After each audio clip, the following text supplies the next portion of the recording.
What's the political survival of both the Chancellor and the new Prime Minister looking like at the moment? Well, obviously, it's been a very rough start for both the new Prime Minister of the UK and her Chancellor. The backlash has not just been in the markets, but also amongst the Tory ranks of lawmakers themselves. And we're seeing that at the ruling party conference that's been underway Sunday and into Monday in the UK. And that is Tory lawmakers saying, what have you done to us so early in your tenure? We're getting a lot of complaints from people in our electorate saying, you're going to cut taxes for the rich and not for the poor. This is going to blow the budget. How can we afford this? And saying to her, like, what can we do here? We're backed into a corner like you. So you can see those kind of complaints rising. That said, she is very new in the chair, and the Tory lawmakers know themselves that if they get rid of another leader so soon after they got rid of the last one, Boris Johnson, that could also be detrimental to them.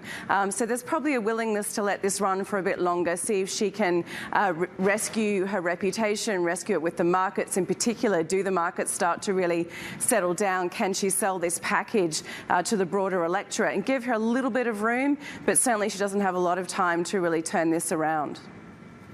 Right. I guess to your point, Ros, that certainly seeing how markets were just moved last week. I mean, the pound's back to levels before they came out with a plan. I mean, gilts are nowhere near that. What's next here?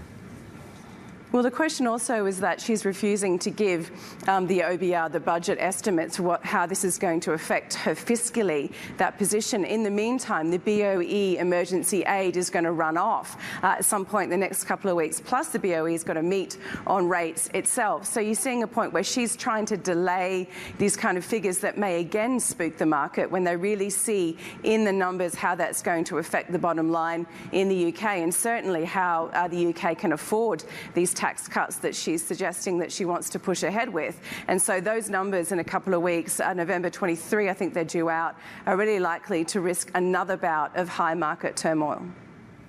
Well, I mean, S&P over the weekend come out and revise their outlook to negative on the debt. I mean, do we get to a point, or are we even near the point where we need to consider at least the remote possibility that the ratings are actually at risk?